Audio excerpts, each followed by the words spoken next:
Hola, hola, ¿qué tal, estimada audiencia? Bienvenidos a este tu canal, Meta, cambiando tu mente para la gloria de Jesucristo.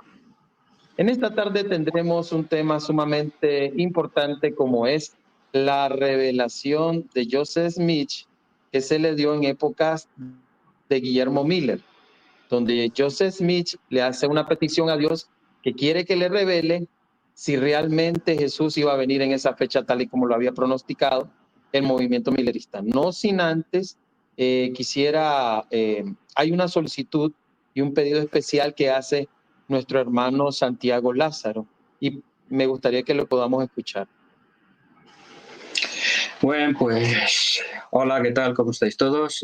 Antes de empezar con el tema, lo que me gustaría es pedir a todos una oración muy especial por nuestros hermanos en Valencia, España, que han sufrido estas terribles inundaciones, que supongo que todo el mundo ha visto porque es una noticia de alcance mundial. Yo soy valenciano, nací allí, he vivido en algunos de los pueblos afectados por esta riada, por esta inundación, y realmente es espeluznante, ¿no? Todo lo que ha pasado. He escuchado testimonios de amigos y hermanos nuestros que están allí y bueno, es terrible todo lo que está pasando. Entonces, solo quisiera que, en la medida de lo posible, por favor, tengan presentes a todas las víctimas, a todas las personas, a todos nuestros hermanos de cualquier religión o de cualquier creencia, todas las víctimas y todos los que están pasando por estas dificultades, que los tengan presentes en sus oraciones para que puedan ser consolados, para que puedan ser ayudados y para que puedan, en la medida de lo posible, volver a la normalidad. Como cristianos, que creo que somos todos los que estamos viendo este programa o lo vamos a ver, pues le rogaría que en sus oraciones estuvieran presente a todo el pueblo de Valencia. Muchas gracias. Así es, y los vamos a tener presente en nuestras oraciones porque el hermano Santiago me ha mandado algunas imágenes que son impactantes, hermano. Es terrible lo que ha sufrido nuestro hermano país de España, en el otro lado del continente. Pero todos nosotros somos uno en Cristo y debemos de estar orando unos por los otros en estos momentos difíciles. Bien, con relación a la temática, nosotros debemos de tomar en cuenta que algo de la historia, el contexto de la historia, es que Miller fue un predicador laico, por cierto, fue militar también, campesino y jefe cívico local de Long Hampton, como ustedes lo han de saber, en Nueva York. Fue un gran amante de Guillermo Miller de la profecía bíblica y a partir de sus estudios, en 1819, que él comenzó a indagar y comenzó a estudiar, especialmente cuando iba llegando a las profecías de Daniel. Y él llevaba un sistema de estudio que decía que él comparaba texto con texto. Él llegó a la conclusión que Jesucristo iba a venir en algún momento del año 1843. A esa conclusión había llegado aproximadamente entre los años 1818 a 1819. Como hemos visto en otra parte de nuestros estudios, sabemos perfectamente que Guillermo Miller pues aún seguía teniendo ciertas relaciones con la masonería y había llegado a través de sus cálculos a esa conclusión. Sin embargo, para el verano de 1844 ellos habían entendido que hacía falta un año en la historia, que es el conocido año cero. El año cero reconocido por la cronología astronómica. De manera que sumándole un año, entonces llegaban a 1844. ¿Y qué estaba ocurriendo durante toda esa época? Un periodo de justamente el 18 de junio de 1815, Miller regresó a Pondley. Sin embargo, poco después de su retorno a ese lugar, se mudó con su familia de regreso a Long Hampton, en donde compraron ellos una granja que por cierto él jamás vendió. A pesar de que a los demás se les instaban a dejar las cosas del mundo, Miller jamás vendió esa granja que había comprado en ese lugar. Ahora, siendo que hay ahí un sitio histórico administrado por los ministerios de la herencia de la iglesia, profundamente preocupado por la pregunta de la muerte y de la vida, y de esa manera él llegó a la reflexión y había dejado, como ustedes saben, el deísmo para concentrarse de que Dios no había dejado, no deja a las personas a la deriva, sino que Dios seguía preocupado por las personas. Y a través de las profecías, Miller había llegado a la conclusión de que Dios estaba preocupado por el futuro de su iglesia. Uniendo este incidente con Daniel 8:14, Miller había llegado a la conclusión que esos 2.300 tardes mañana, que él entendía como días, debía de aplicársele el principio, supuesto principio de año, y de esa manera llegaba al año 1844. Como ustedes han de saber la historia, Cristo no vino en la primavera, tampoco vino en el verano, entonces apareció un famoso predicador llamado Samuel Snow, que también era campesino, y él había llegado a la conclusión a través de una revelación divina, usando el calendario caraíta, de que la purificación del santuario de la cual hablaba Daniel 8:14 tenía que concluir el 22 de octubre de 1844. Durante esa época, la gran pregunta que mi amigo me hizo observar es que hubo una declaración de Joseph Smith de que advertía a Guillermo Miller en cierto sentido y a los milleristas de que tuvieran cuidado al momento de colocar fechas para la segunda venida de Cristo. Ahora, mi pregunta, Santiago, tú que eres experto en esto, tú que dominas mucho lo que son las creencias, los convenios de creencias de doctrina de la Iglesia Mormona, ¿en qué año exactamente murió Joseph Smith? ¿En qué año? Pues murió justo el mismo año, en 1844, pero un poco antes de octubre. Creo que fue el 27 de junio, si no recuerdo mal, 27 de junio de 1844 fue asesinado por una multitud de personas con la cara pintada que entraron en la cárcel donde estaba retenido para presentarse ante el juez por una reclamación que le habían hecho cuando era alcalde de Nabú, y lo asesinaron a balazos. Entonces él murió en junio, pero un poquito antes había hecho esta declaración a George Miller, a William Miller, perdón. Correcto. Entonces nosotros vamos a hacer la presentación de esta declaración que mi amigo me envió mucho la atención, porque imagínense, históricamente, digamos que Joseph Smith era contemporáneo de Guillermo Miller, y no lo sé si algo contemporáneo también de la señora Elena White, pero esta declaración que aparece acá es la que me llamó a mí poderosamente la atención. Y vamos a hacer entonces lectura de esa declaración, ¿no? Se encuentra abajo me imagino, ¿verdad? No, al principio del... En letras rojas está. Arriba, bueno. Y bueno, ahí baja aquí. un poquito, empezando por ahí. Ese fue un artículo de mi blog, que lo tengo desde el 2013 y lo publiqué hace algunos años. Ahí tomé la imagen del periódico de la época, ¿no? Del Gran Chasco, creo que lo llamaban, ¿no? Y luego hice esto. Porque un poco la historia es que, claro, yo conozco a mi iglesia, pero de Miller la verdad que no conocía nada. Y cuando empecé a conocer un poquito del tema, un poquito más abajo está, en rojo. Empecé a conocer el tema, digo, pero caramba, si José Smith era contemporáneo, ahí ese párrafo, el rojo, era contemporáneo de Miller, yo digo, algo tuvieron que conocerse porque estaban en la misma zona durante el mismo tiempo, y la Iglesia de Jesucristo, o sea, la primera visión de José Smith cuando es llamado como profeta con 14 años es 1820, que por la fecha que tú dices, justo cuando se acababa de comprar la granja, el hermano Miller. Y José Smith organiza la iglesia 10 años después, ya formalmente, el 6 de abril de 1830. Y claro, para esa época, por lo que yo he leído, es cuando empieza la predicación de Miller sobre el fin del mundo. Entonces coincidirían, porque fue un gran revuelo, ¿no? Coincidiría el gran revuelo, la gran predicación millerista con precisamente los primeros miembros de la Iglesia de Jesucristo de los Santos de los Últimos Días, que después de publicar el Libro de Mormón en 1830 y organizar la iglesia, empezaron a compartirlo con todo el mundo y empezó la expansión de la iglesia y empezaron los conversos a producirse poco a poco, pero por centenares. Entonces coincidieron, dijéramos, en tiempo y en profesión, por decirlo de alguna manera, ¿no?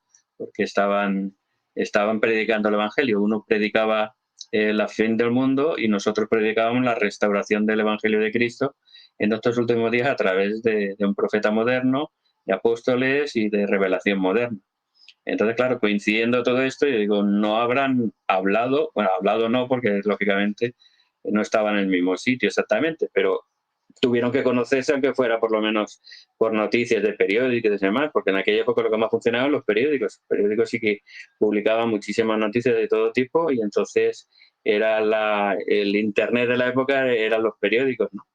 Entonces encontré esta declaración y me causó impacto y lo publiqué esto hace, no sé, hace 15 años, creo. Uy, no, perdón, lo publiqué en el 2015, creo recordar, y el 2018. Esta es una publicación del 2018, lo encontré hace pues, 6 años y lo publiqué y me resultó muy interesante lo que decía y sobre todo cómo lo decía, porque una de las cosas que quiero resaltar es que entre el mundo cristiano, por desgracia, hay muchísima rivalidad y mucha falta de respeto y mucha falta de educación y mucha prepotencia en algunos casos, ¿no? Y aquí, cuando ahora lo leamos, veré me causó impacto la educación con que el profeta José Smith, aun reconociéndose, diciendo él mismo, reconociéndose como profeta, no abusa de su autoridad ni le falta el respeto, sino le dice, hermano Miller, no va a pasar esto. Y le llama hermano además. O sea, no le dice hereje o hijo de Satanás, como por desgracia se tratan entre muchas iglesias, ¿no? Sino que le dijo, hermano Miller, esto no va a pasar. Y ese quizás sería, por encima de la anécdota, lo más importante, que como cristianos deberíamos de pensar cómo nos tratamos unos a otros, con qué respeto, con qué amor debemos de tener unos por los otros, aunque no creamos lo mismo, aunque no coincidamos en nuestra creencia, pero si somos cristianos, el Evangelio de Cristo es amor, y el amor empieza por el respeto de los demás.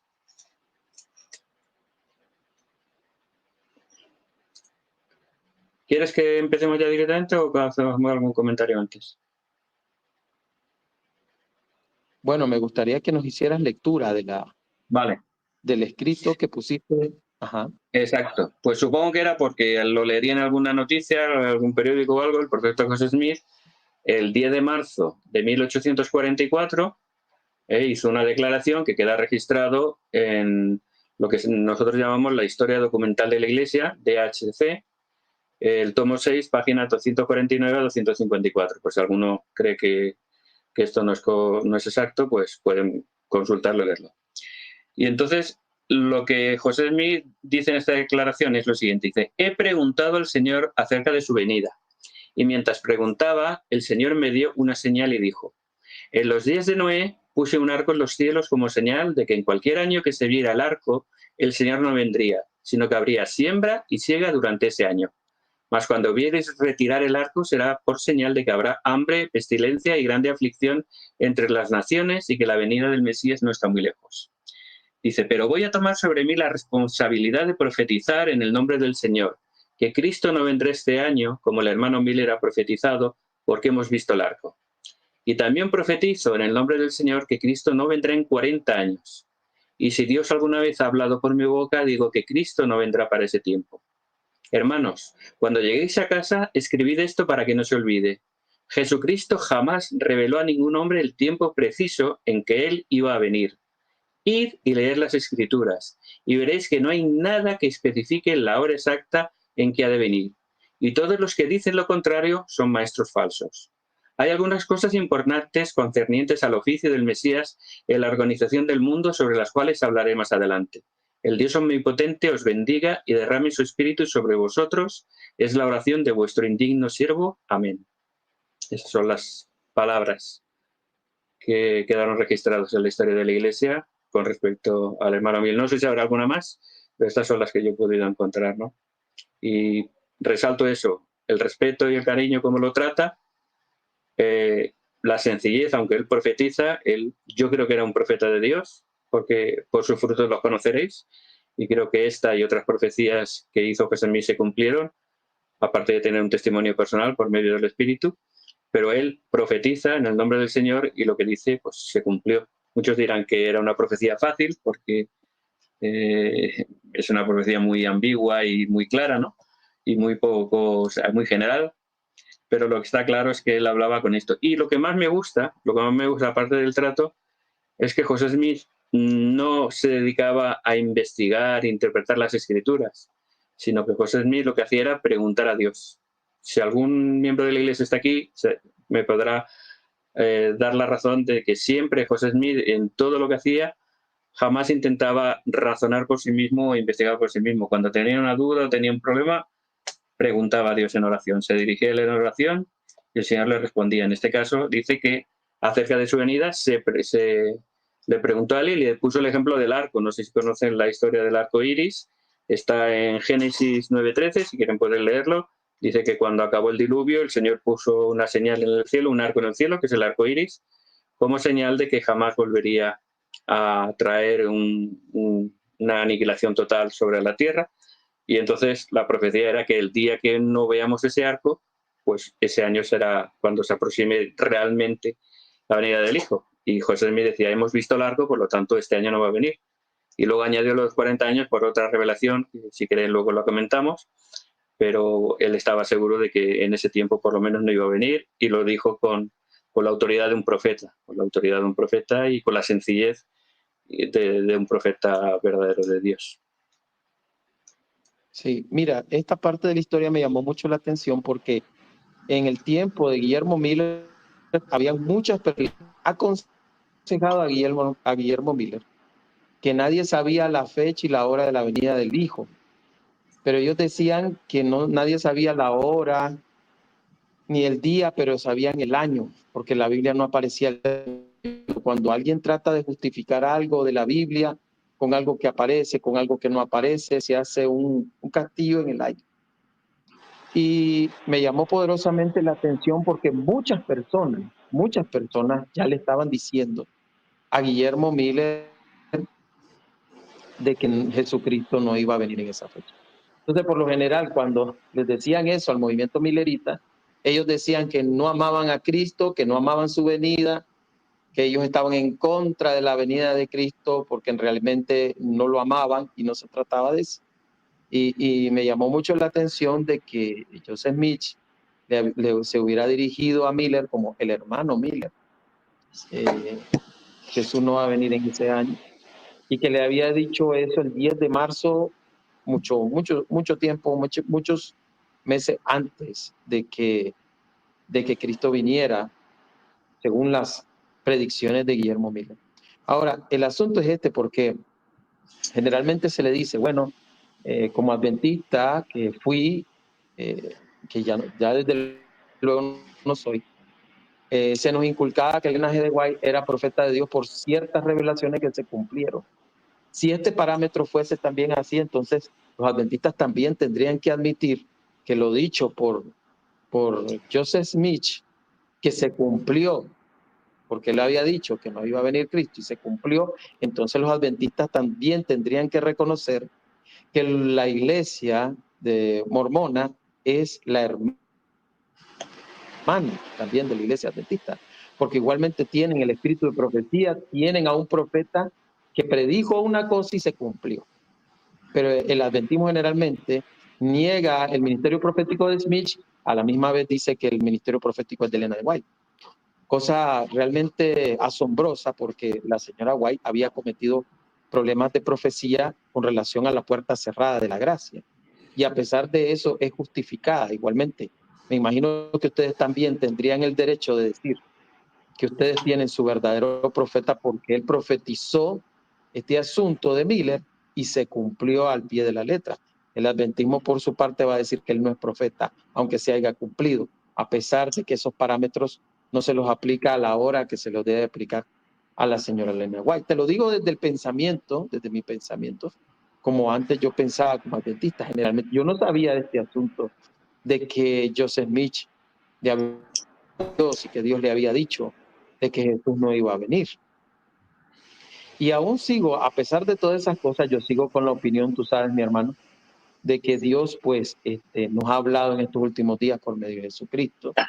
Sin embargo, me parece interesante este aspecto de que durante la época de Guillermo Miller, hubieron tantos de sus contemporáneos que le estaban advirtiendo que eso era un error, y a pesar de todas esas advertencias, él siguió adelante con esa obra que él creía inocentemente de que Dios le había puesto, Dios le había enviado ese mensaje especial a las personas. Ahora, tengo una pregunta con relación a esto. ¿Qué relación tuvo o hubo alguna especie de relación o algún comentario de Joseph Smith durante la época también o durante contemporáneo a Elena de White? ¿Hay alguna mención de Joseph Smith a Elena de White directamente o no lo hay? Creo que no, porque ¿en qué año nació Elena? Creo que es de Creo, no 1817. recuerdo, Yo creo que tenía 17 en años para la época, ¿no? De 1844 creo que creo que, tenía 17 años. Entonces creo que nacería en ella el nació en 20. 1827. Entiendo. Entonces, cuando nació ella, aún no había empezado la Iglesia de Jesucristo. Empezó en 1830, pero tendría un par de años o tres. Entonces, y José Smith muere en 1844, cuando Elena G. de White tenía 17 años. Por lo tanto, y Elena G. de White en aquella época tampoco era más que una seguidora, no era ningún líder religioso todavía, ¿no? Que yo sepa. Empezó su liderazgo espiritual, empieza después, ¿no? Entonces, lógicamente no debería de... No creo que haya nada y no hay ningún motivo para creer que lo hubiera, porque no tenía ninguna relevancia en aquella época. La hermana G. de White la tuvo después, pero en esa época no, entonces no creo que hubiera nada. Con Guillermo Miller sí, y por eso tenemos esta referencia, esta curiosidad histórica, porque claro, sí que eran más o menos de la misma edad, no sé cuántos años tenía William Miller. ¿De qué año nació él? Él es de 1782, era bastante más mayor, tenía 23 años más que José Smith, o sea, era bastante más mayor que José Smith. José Smith nació en 1805 y William Miller en 1782, tenía 23 años más que José Smith, pero claro, eran figuras públicas ambos, entonces lógicamente ambos tenían que salir en los periódicos y tenían que conocerse, aunque fuera de oídas, ¿no? Por lo menos la fama de cada uno de ellos. José Smith además pues llamó mucho la atención desde que manifestó de que había recibido una visión celestial, de que había visto al Padre y al Hijo, y que le habían llamado como profeta, pues fue un gran revuelo y fue perseguido desde el primer momento. La vida de José Smith está llena de controversias. Fue un hombre muy especial, muy controvertido también en algunas cosas, muy valiente, y yo creo que es la única figura del siglo XIX, figura religiosa, que cubrió, o sea, que, ¿cómo se dice?, que culminó su testimonio con su propia sangre. No creo que ninguno y otro líder religioso haya culminado su ministerio con su propia sangre, como los mártires de la antigüedad. Entonces, entre los frutos que él podemos ver de él y el resultado de su vida, creo que podemos considerarlo seriamente como un posible profeta de Dios, el que lo vea desde fuera. Yo, como miembro de la Iglesia, creo firmemente que fue un profeta de Dios, que fue un hombre imperfecto, que tuvo muchas debilidades, como todos nosotros tenemos, como las tenía Pedro, como las tenía Pablo, ¿no? Pero creo que fue un instrumento en las manos de Dios para hacer su obra y para restaurar el Evangelio. Y de hecho, a partir de la Iglesia de Jesucristo, si tú ves la rama del cristianismo, la rama del cristianismo empieza con la Iglesia de Cristo, luego aparece la Iglesia católica, luego la ortodoxa, luego se van dividiendo, luego los protestantes, que a su vez se subdividen, y hay una ramita aparte que es la que se llama los restauracionistas, porque teóricamente no proceden de ninguna otra rama cristiana, y la primera es la Iglesia de Jesucristo de los Santos de los Últimos Días. Por lo tanto, y luego ya viene la Adventista, luego ya vendrían los Testigos de Jehová. Entonces, de alguna manera, los originales podríamos decir que somos nosotros en ese sentido. Entonces, los frutos están ahí y Bueno, yo testifico de que José Smith fue un profeta de Dios y solo tienen que ver los frutos. Y una cosa muy importante, te voy a hacer una pregunta yo a ti, que seguro que no la sabes. ¿Cuántos libros escribió José Smith? No, no la sé, hermano. Es que honestamente de la religión de ustedes, de los mormones, Ya, no, ya sí, yo por sé eso te he muy dicho que sé que poco. no lo ibas a saber.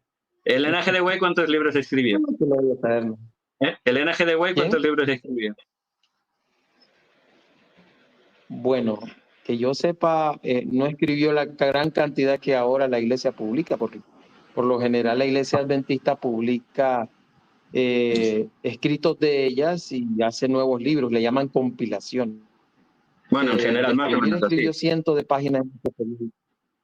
Sí, Vale. sí. Pues José, Formalmente, algunos, como unos 20 libros, sí, puedo suponer. Podrían ser más, pero los demás libros que dicen que son de ella son recopilaciones realmente, de muchos escritos de ella en los pues periódicos del esposo.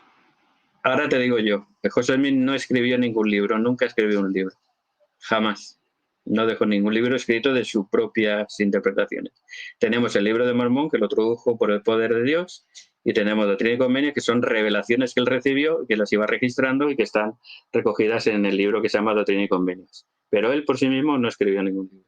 Y por eso te digo que una de las curiosidades o de las características que creo que debe tener, bajo mi punto de vista, mi humilde opinión y con todo el respeto, un profeta de Dios es que no debe de poner su interpretación ni su opinión. Un profeta debe preguntar a Dios cuando algo no lo sabe, y cuando algo lo sabe debe decirle, el Señor me ha dicho esto o el Señor me ha hecho entender esto otro. Pero no interpretar, ni decir, ni publicar libros que no, para mi entender, no deberían de hacerse. Bueno, mira, con relación a esto, hay algunas preguntas. Tú sabes que yo no conozco mucho de la iglesia de los mormones, y ya que estamos aquí, pues hay personas de mi audiencia, y yo le pido en ese sentido porque sea un poco más respetuoso a la audiencia, pero se afirma de que por lo menos Juan Díaz dice de que fue perseguido, Joseph Smith fue perseguido porque fue polígamo. O sea, realmente el asesinato de Joseph Smith tenía que ver con el asunto religioso o político. Eso es algo que yo no sé.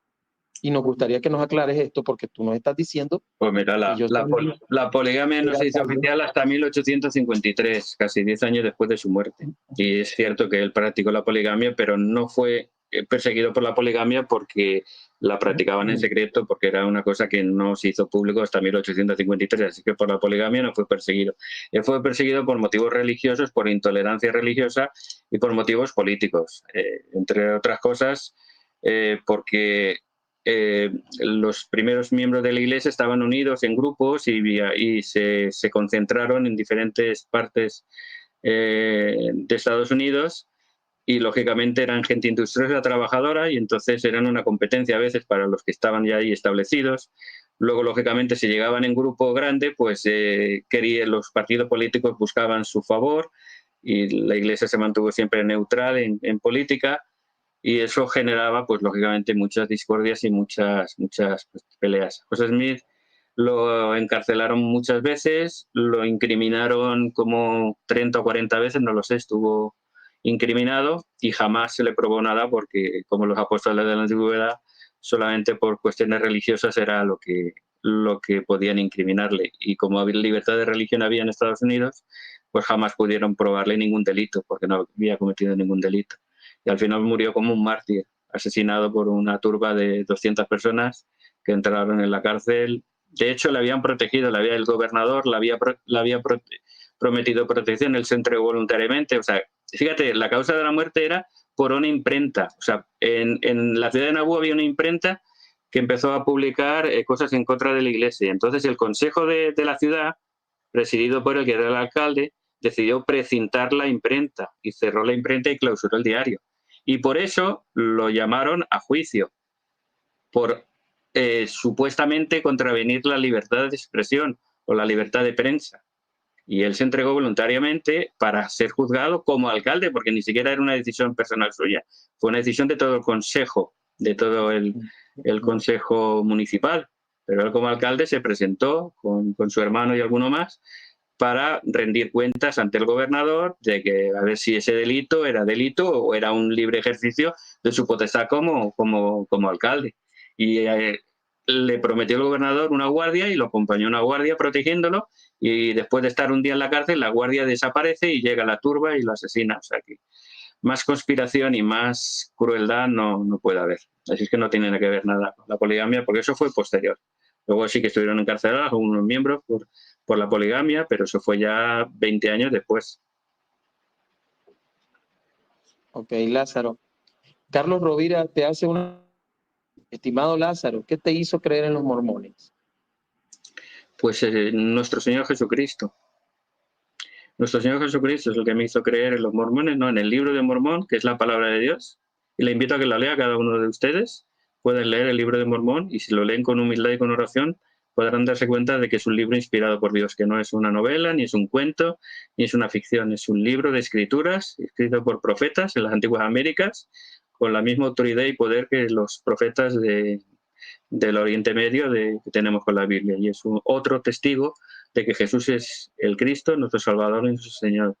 Y por medio del Espíritu Santo, el Señor respondió a mis oraciones, y supe, por medio del Espíritu Santo, que era el libro de Mormón verdadero y que la iglesia era verdadera, y que José Smith fue un profeta de Dios con todas sus imperfecciones, repito, pero un hombre llamado por Dios, humilde, llamado con 14 años, jovencito, para que no estuviera contaminado con las diferentes doctrinas humanas, sino que pudiera ser instruido por Dios para restaurar el Evangelio en estos últimos días. Eso es lo que me hizo y lo que me mantiene después de 48 años, que voy a cumplir el mes que viene como miembro de la Iglesia. Sigo creyendo con más fuerza y más poder de que la Iglesia ha sido restaurada por Jesucristo. José Smith solo fue el mensajero. La restauración de la Iglesia la hizo Jesucristo. Y la Iglesia de Jesucristo, no la Iglesia mormona, como tú dices, sino la Iglesia de Jesucristo es la que Él estableció, la que Él dirige y preside personalmente a través de un profeta moderno que tenemos. Han habido desde José Smith hasta ahora, han habido, si no recuerdo, 17 profetas, y el actual tiene 100 años y una mente muy lúcida, y es un hombre maravilloso, y les invito a que escuchen sus discursos y podrán ver realmente las palabras de un profeta moderno, lo impactantes, lo poderosas y lo espirituales que pueden llegar a ser para nosotros.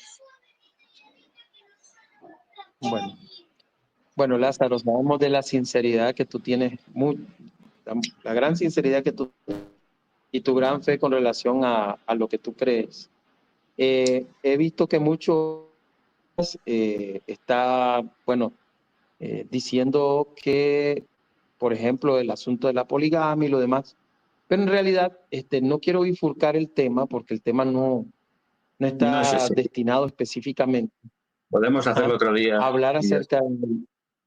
Sí, sería bueno como invitar, no sé si estarías tú de acuerdo, pero dice Juan Díaz que le hubiera gustado que lo invitaran, pero es que el detalle es que esto no íbamos a hablar acerca de la iglesia mormona. Yo sé que llama mucho la atención al parecer, pero estábamos hablando del contexto, ¿no? Del contexto histórico Claro. de Guillermo Miller y las evidencias que muestran que aún Joseph Smith de la iglesia de los mormones, que en ese entonces yo creo que no se llama así todavía, le había dicho a Guillermo Miller. Ni ahora se llama así, es la Iglesia de Jesucristo de los Santos de los Últimos Días. Lo otro es un apodo, no tiene nada que ver con nuestro nombre. Ok, bueno, como nosotros lo conocemos así acá. Ya, por eso te digo, Disculpa, no entonces, es que haya cambiado, es que ese nombre nunca ha existido. Era un apodo. Es como llamarte a ti Cabezón, yo qué sé, porque tienes la cabeza gorda. Pues sí, serás Cabezón. Nosotros somos mormones porque creemos en el libro de Mormón, pero somos la Iglesia de Jesucristo, no somos la Iglesia mormona. Somos la Iglesia de Jesucristo. Y además está en la Biblia, es el nombre más correcto de la Biblia. O sea, que eso de si quieres un día lo tratamos. ¿Cuál es el nombre más, de todas las iglesias actuales, cuál es el nombre más cercano al nombre original en la Biblia? Y es el nuestro, y te lo puedo demostrar en 1 Corintios. Pero bueno, eso es otro tema. Yo lo que no sé si quieres que comentemos lo que mi opinión al respecto, volviendo al tema, con la Biblia, de lo que realmente supone el hacer una predicción del fin del mundo, una predicción de la segunda venida, que como tú dices, no es que no queramos que venga, si nosotros, yo por mí que venga mañana, que no es que no queramos que venga, pero el Señor muy claro lo dijo en Mateo 24:16, cuando habla de las señales del fin, dice, pero el día y la hora nadie lo sabe, sino mi Padre que está en los cielos, ni los ángeles lo saben. Entonces, si no lo saben ellos, ¿quiénes somos nosotros para poner una fecha? ¿Que nos creemos superiores a Dios? Y para mí es un ejercicio de soberbia. Cualquier persona que ponga una fecha, para mí está ocupando el lugar de Dios, porque si Dios ha dicho que eso no lo ha compartido con nadie ni con sus ángeles, ¿quiénes somos nosotros para poner fechas? ¿Qué te parece a ti eso? Sí, sí, así es. No podemos saber la venida de nuestro Señor Jesucristo. Eso no está revelado, totalmente no está revelado. Quien se digne a tocar un tema así, solo podría tener lo más seguro el chat. Otro chasco más. Otro checo. Mira, hay un par de escrituras, no sé si quieres que comente, que hablan de esto y creo que son muy claras. En 1 Corintios 4, versículo 6, dice, pero esto, hermanos, lo he aplicado en sentido figurado a mí y a Apolos, por amor de vosotros, para que de nosotros aprendáis a no ir más allá de lo que está escrito, no sea que por causa de uno os envenezcáis el uno contra el otro. Esta escritura es muy conocida y se usa mucho en no ir más allá de lo que está escrito, pero nos olvidamos a veces la consecuencia. Es que cuando vamos más allá de lo que está escrito, y lo que está escrito es que nadie sabe leer ahora, lo que produce es envanecimiento, soberbia, orgullo. Entonces yo creo que está muy claro, cualquier persona, cualquier grupo religioso que base su historia, su credo, su fe en profetizar un día y una hora que claramente está dicho por la Escritura, por Jesucristo mismo, que no lo sabemos y que no está revelado, está envaneciéndose y está creando controversias y va más allá de lo que está escrito. Por lo tanto, creo que con toda la buena voluntad, no dudo de la buena voluntad y del amor y del deseo de que Cristo venga, pero no lo sé, es como yo que sé, el ejemplo que te podía poner. Pues el deseo de ver a Cristo, pues me voy a suicidar esta noche porque quiero ver a Cristo. ¿Tendría algún sentido eso? Como amo tanto a Cristo, me voy a pegar un tiro para verlo ahora mismo. Es que aunque tengamos el deseo, hay que ser obedientes a la palabra de Dios. Y está muy claro que el día y la hora nadie lo sabe y que no hay más ir más allá de lo que ha escrito, lo que está escrito. Y luego en Hechos 1, justo antes de la ascensión de Jesucristo, vuelve a reiterarlo. En Hechos 1, versículos 6 y 7. Entonces, los que se habían reunido preguntaron diciendo, Señor, ¿restituirás el reino de Israel en este tiempo? Y les dijo, no os toca a vosotros saber los tiempos ni las ocasiones que el Padre puso en su sola potestad. Es que está clarísimo. No nos corresponde a nosotros saber lo que solo Dios ha guardado para sí mismo. Entonces, si el Señor se guarda eso para sí mismo y nos dice que no nos corresponde, ¿por qué carambas estamos profetizando tal día y tal hora? Es que fue Guillermo Miller, han sido otros grupos religiosos. Es que constantemente, tú me lo estabas comentando antes fuera de micrófono, de directo, que en septiembre no sé qué grupo dijo tal, a mí en mayo me lo comentaron que se acababa el mundo también, que venía Jesucristo. Cada 2 por 3 aparece un iluminado diciendo que sabe el día y la hora. Y está claro que no. Entonces, mi advertencia, con todo mi cariño y mi respeto por los que crean estas cosas, es que ningún cristiano debería de creer estas cosas. Y un verdadero cristiano, un verdadero creyente que haga caso de estas cosas sin que el verdadero evangelio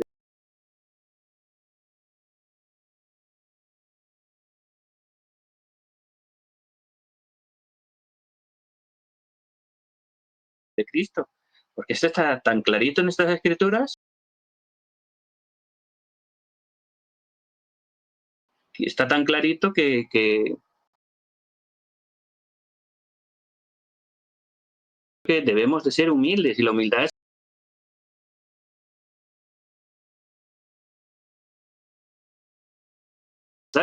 estar preparados, velad y orad.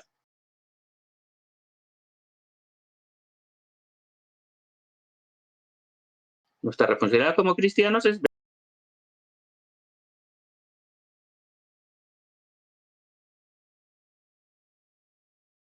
especular ni afirmar encima.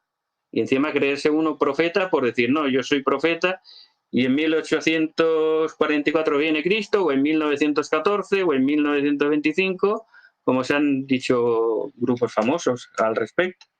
Y luego, ¿qué pasa? Que encima viene el chasco, y es otra cosa que me gustaría preguntártelo yo a ti.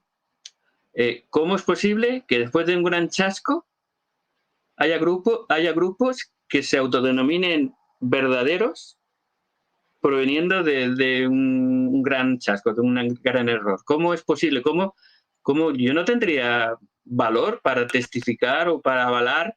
Puedo avalar a José Smith porque profetizó la Guerra Civil Americana y se cumplió. Y eso para mí es un aval.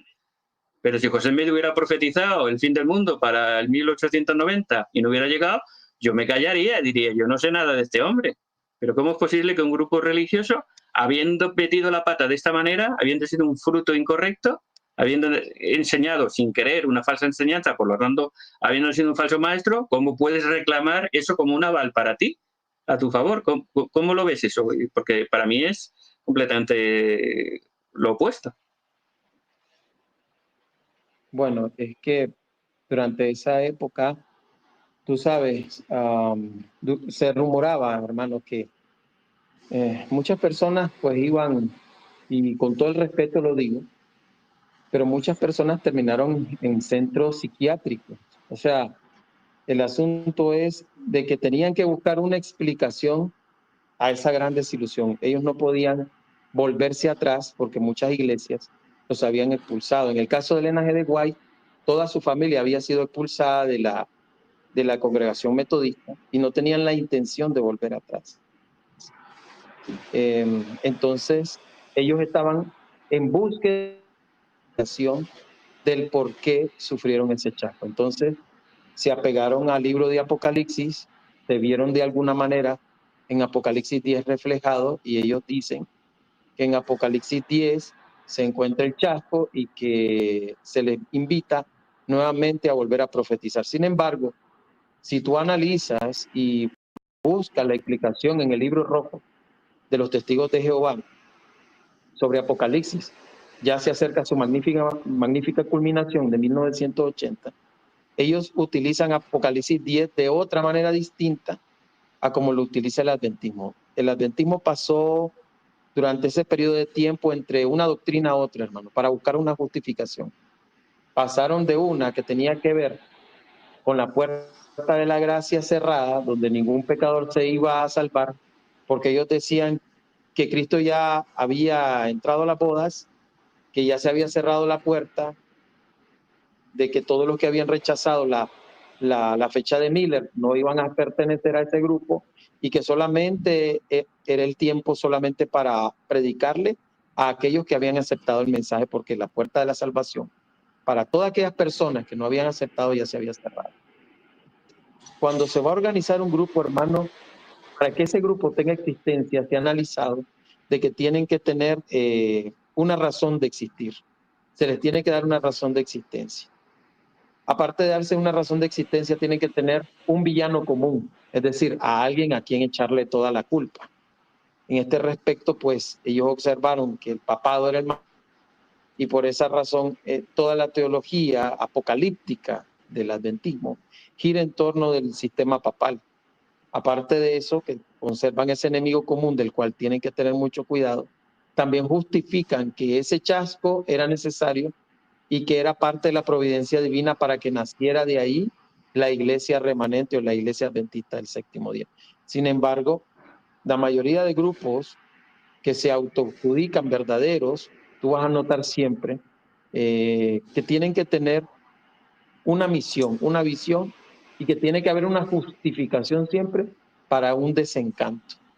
Y siempre ese desencanto va a tener una justificación celestial, donde tú no puedes subir al cielo para indagar si es cierto todo eso lo que está pasando. Generalmente, tanto la doctrina de los adventistas del séptimo día, con su purificación del santuario en el cielo, así como la entronización de Cristo en el trono celestial en 1914, son eventos celestiales que tú no puedes asegurar sino a través de la fe.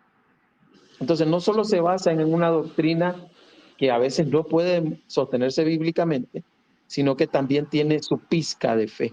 Tú tienes que creer que es así, porque a alguien se le reveló, a alguien se le mostró, y no hay forma de que tú puedas comprobar si eso es cierto o falso, puesto que tendrías que subir al cielo para darte cuenta de cuál de esos dos eventos es el verdadero.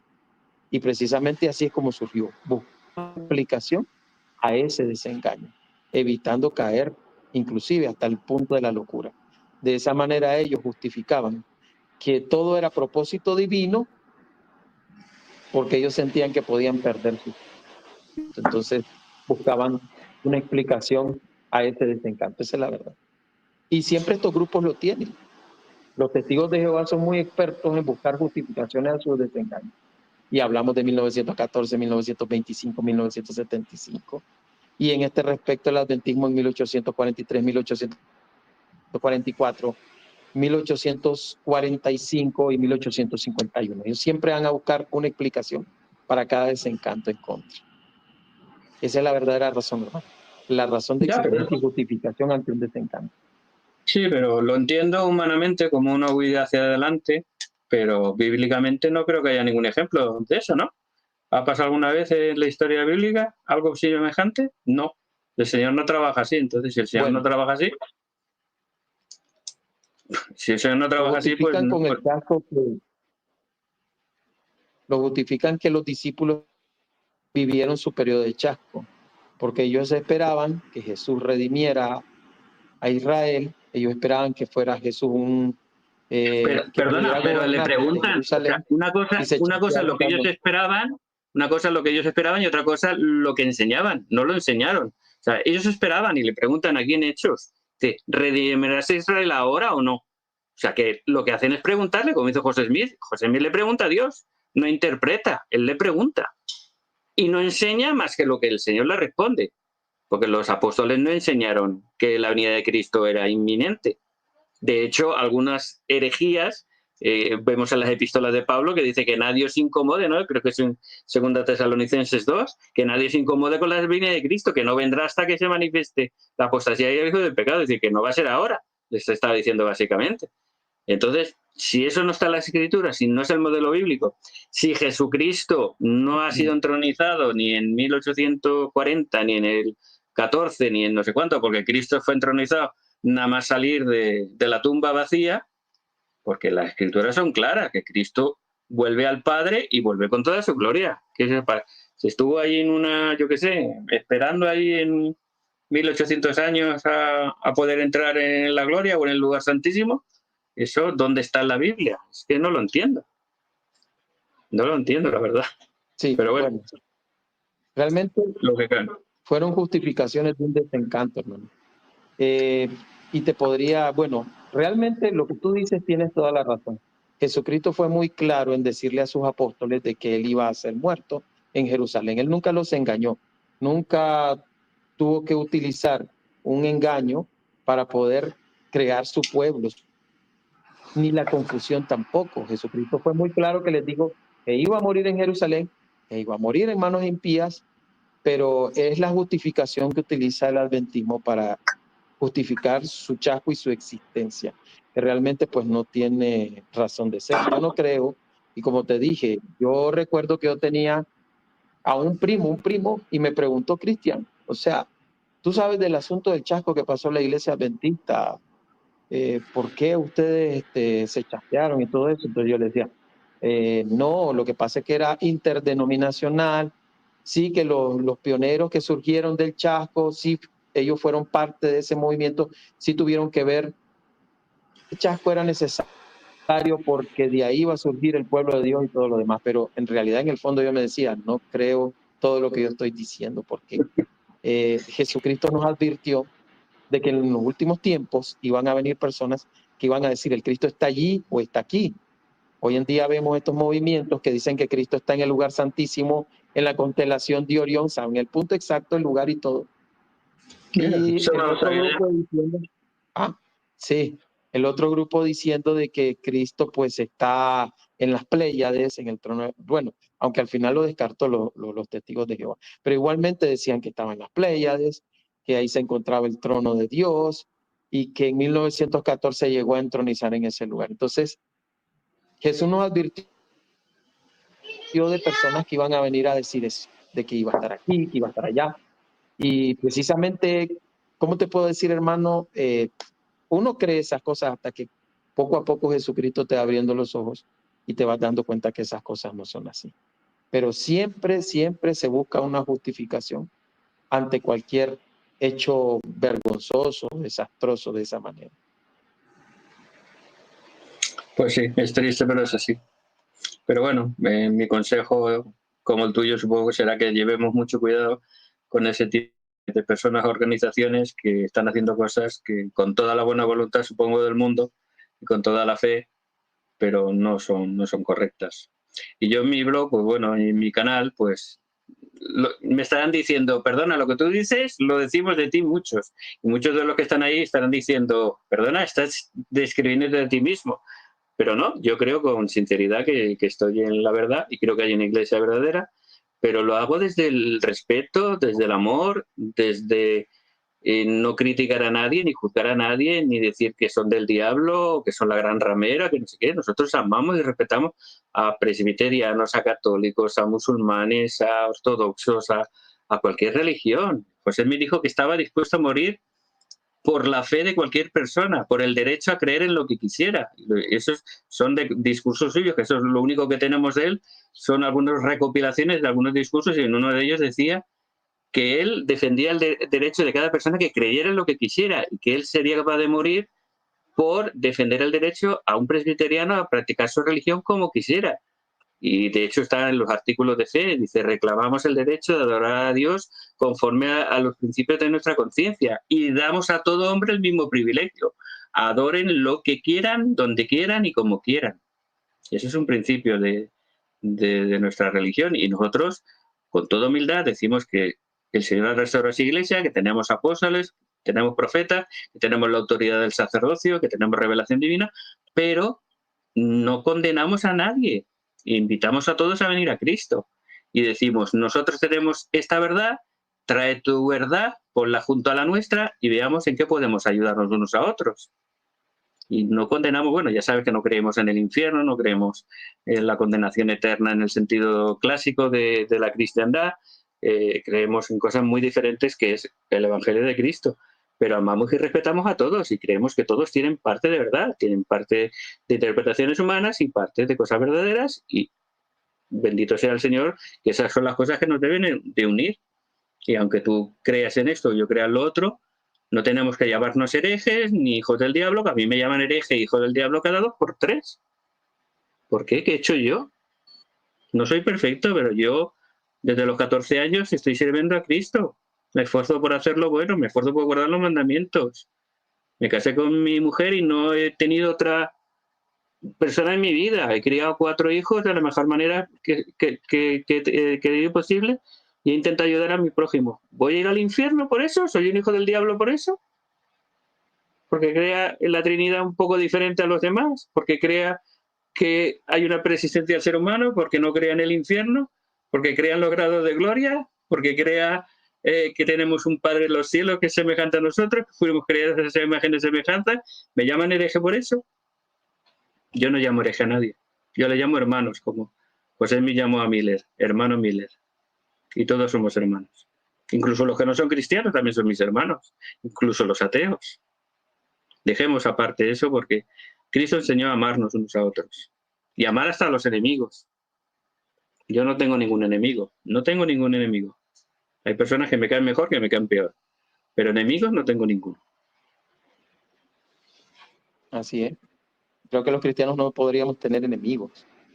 Y te agradezco muchísimo, Lázaro, por haber estado acá y por habernos mostrado esa evidencia histórica, porque mi intención era invitar, y fue invitar a Lázaro, precisamente porque él me comentó que él tenía un escrito de Smith que hablaba acerca de Miller y que le había aconsejado, Dios le había dicho de que no iba a haber pues el fin del mundo.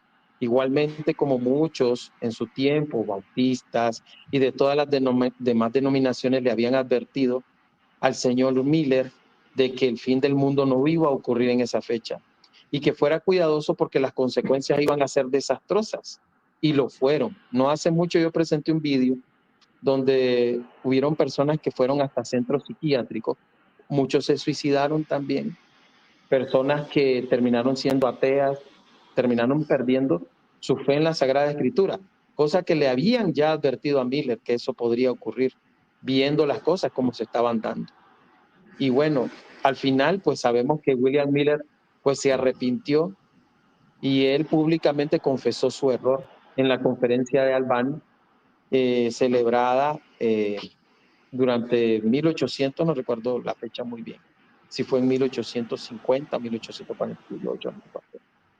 Pero William Miller terminó confesando y diciendo que había sido un error, a pesar de que muchas organizaciones, a los tanto en los últimos días, como dicen nuestros hermanos, sino también a muchas otras congregaciones religiosas que ya le venían advirtiendo al señor Miller. Sin embargo, su obstinación o su gran amor, quizás por la venida de Cristo, lo llevó tristemente a esa terrible desilusión. Muchas gracias, Lázaro, por tu compañía. Te agradezco mucho el tiempo que has dado para que lleváramos a cabo este programa y precisamente pues te había invitado para que presentaras esa evidencia que se encuentra en los convenios que aparecen ahí dichos por Joseph Smith para mostrar pues de que hay evidencia histórica que le estaban aconsejando a Guillermo Miller sobre este punto de vista que estaba llevando a mucha gente, o llevó a mucha gente pues a la desilusión. Esperemos que no sea ni la primera ni la última vez, pero hay muchas personas que quizás no estuvieron muy concentrados en el tema que estábamos abordando, que era un tema histórico, y se fueron directamente a las creencias de tu organización. No sé, aquí hay alguien que se llama Juan Díaz, y Juan Díaz, Sí, él dice, lo me hubieran conozco. invitado para tener este tema, pero no estamos abordando el tema con No relación estamos a hablando lo de que es nada la de la iglesia iglesia ahora de los mismo. santos. Sí. Sí, no estábamos hablando de la iglesia de los santos de los últimos días, sino que estábamos hablando acerca del hecho histórico y por eso no podemos invitarlo así de esa manera. Pero sí, quizás en una ocasión donde se puede dialogar, invitar quizás, no sé, si tú estarías dispuesto a hablar con el Sí, hermano. lo conozco. No he hablado personalmente con él, pero lo conozco porque estuvo invitado en el canal de Natanael y yo luego le hice una réplica a todas sus comentarios, entonces ahí quedamos, nada más. Él fue miembro de la iglesia, luego ahora habla en contra de la iglesia, yo lo respeto, pero en muchas cosas no estoy de acuerdo con él, pero es un gran hombre, es una buena persona, se le ve en la cara que es un hombre bueno y nosotros no odiamos a nadie, ni a los ex miembros tampoco, aunque ataquen a la iglesia en absoluto. Y puedo hablar con él cuando haga falta y de lo que quiera y de cualquier tema. Él tendrá su opinión, yo tendré la mía y será tan respetable una con la otra. Y lo que son hechos son los que podemos discutir. Las opiniones son de cada uno. Yo creo que José Smith fue un profeta, él dirá que fue un farsante y yo te lo acepto. Mientras tú lo digas con respeto, yo te acepto. Que José Smith dices tú que fue un timador, vale, es tu opinión. Yo te digo que fue un profeta de Dios. Que José Smith fue esto, lo otro, pues yo te digo lo contrario. Ahora, demuéstrame tú que José Smith estuvo condenado por algún delito y que fue realmente un delincuente. Si tú me lo demuestras, yo te lo tengo que aceptar. Mientras no me lo demuestres, te tengo que decir que es mentira. Que él estuvo preso muchas veces, pero por persecución religiosa. Le acusaban de 50.000 cosas, pero era por persecución religiosa todo. Todo tenía trasfondo religioso y político a veces, por intereses. Eran abolicionistas, además. O sea, estaban en contra de la esclavitud y estaban viviendo en Missouri, que era un estado esclavista. Y eso les generó, lógicamente, muchísimas persecuciones y muchos odios, porque eran como 30.000, pues podían cambiar. Y por eso el gobernador de Missouri los expulsó, porque para él eran un peligro. Dijéramos que era mucha gente que podía votar en contra de la esclavitud cuando Missouri era un estado esclavista. Entonces, de eso podemos hablar, de los hechos podemos hablar. Y si yo estoy equivocado, pues demuéstramelo. Pero de las opiniones, pues cada uno tendrá la suya y es respetable y ya está. ¿Sabes qué? Sería interesante. Yo le voy a preguntar al público si le gustaría que aborden ese tema, porque así sabemos más acerca de tu organización y tu religión. Evidencia, ¿verdad? Sería interesante. Pero bueno, vamos a dejar eso para otra ocasión. porque Para aquí otro estábamos respecto. hablando acerca de otro tema. Yo quiero que el público sea claro de eso. Ya en otra ocasión podemos hablar en lo privado si van a tener un tema con relación a eso. Un diálogo abierto, ustedes puedan hablar sobre esas evidencias y nosotros Sí, interesados, porque lo que no y sabemos sobre acerca de doctrina los podemos mormones hablar, nos no sé, interesaría mucho. la Trinidad, podemos hablar cuál es la Trinidad, nosotros en la que creemos, podemos hablar de la persistencia del ser humano, la inmortalidad del alma. Hay temas muy bonitos que se pueden tratar y se pueden conversar con la Biblia. Yo en mi canal uso solamente la Biblia y con la Biblia tengo suficiente para demostrar las doctrinas de la Iglesia de Jesucristo. Y he hecho muchos debates con muchas personas y creo que lo hago de manera respetuosa, pero solvente y sólida. Que lógicamente cada uno luego tiene lo que se llama sesgo de confirmación y cada uno tira para lo que cree. Si yo hago un debate con un hermano católico, pues los católicos dirán que ha ganado él y los que no son católicos dirán que he ganado yo. Pero por lo menos podemos intercambiar opiniones, podemos usar escrituras y usar argumentos que pueden edificar a las personas y que cada persona puede decir, ah, pues mira, esto nunca lo había yo pensado, nunca lo había visto de esta manera. Y todo eso ayuda para crecer en Cristo y para conocernos mejor unos a otros y conocer también el punto de vista de otro, que a veces te aporta muchas cosas interesantes, porque uno se cierra a veces en su círculo y si no sale de ese círculo no ve más allá y no ve otras cosas. Entonces, como dice tu canal, no puedes pensar por sí mismo. Para pensar por ti mismo tienes que ver otras opiniones y empezar a juzgar y a cuestionarlo todo, que lo importante es cuestionarlo todo siempre. La fe no está reñida con el cuestionar las cosas. La fe se fortalece cuando la cuestionas. Si tú tienes una fe verdadera, por mucho que la cuestiones, nunca va a caer. Así de sencillo. Y cualquier día podemos hablar de Sí. lo que queráis. No hay problema. Algo que yo admiro muchísimo a Lázaro, y no es que esté aquí yo le eche flores, no, no se trata de eso, pero es cierto, Lázaro siempre prueba sus deducciones por las escrituras, fíjense. Es raro porque yo he conocido, algunos familiares son lejanos de mi esposa, dos de ellos son, pertenecen a la iglesia de Jesucristo de los Santos de los Últimos Días, pero generalmente son pocos los que utilizan la Biblia para hablar con esa.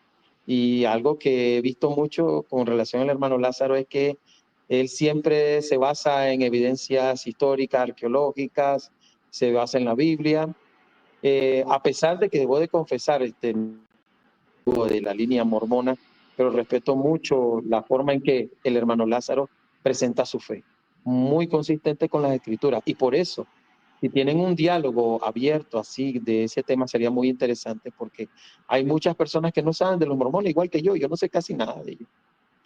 Y generalmente dicen, los mormones creen esto, los mormones creen aquello. Y le pregunto a Lázaro, ¿es cierto, Lázaro, que ustedes creen esto?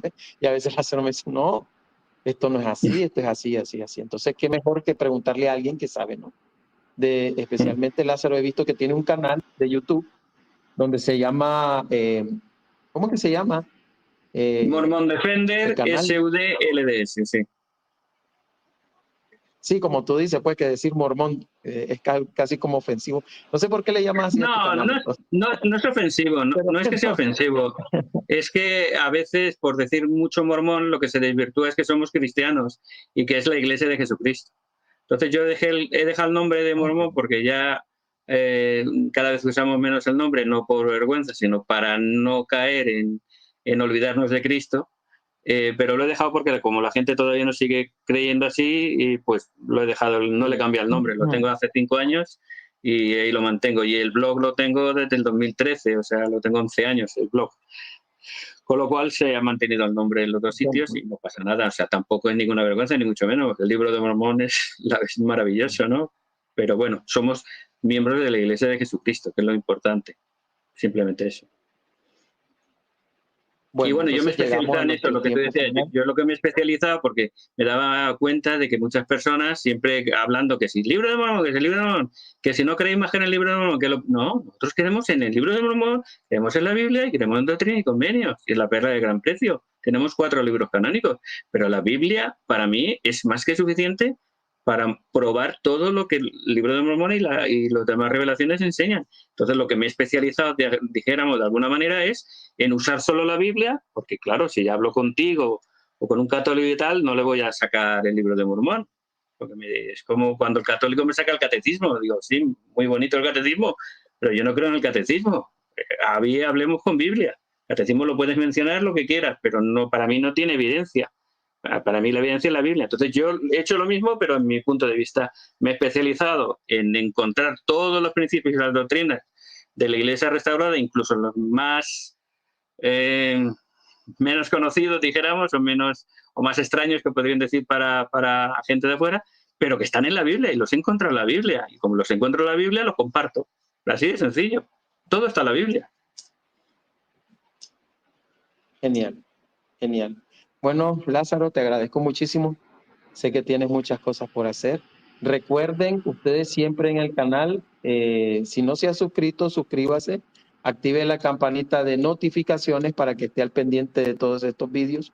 Comparte estos vídeos para que más y más personas puedan aprender sobre estos temas interesantes. Y recuerde siempre lo que le digo, solo el que puede cuestionar, puede pensar. Nos vemos en la próxima. Chao, chao. Bendiciones a todos. Bendiciones en Cristo. Hasta luego. Recuerden siempre orar por los hermanos que se encuentran en España. Bendiciones. Gracias.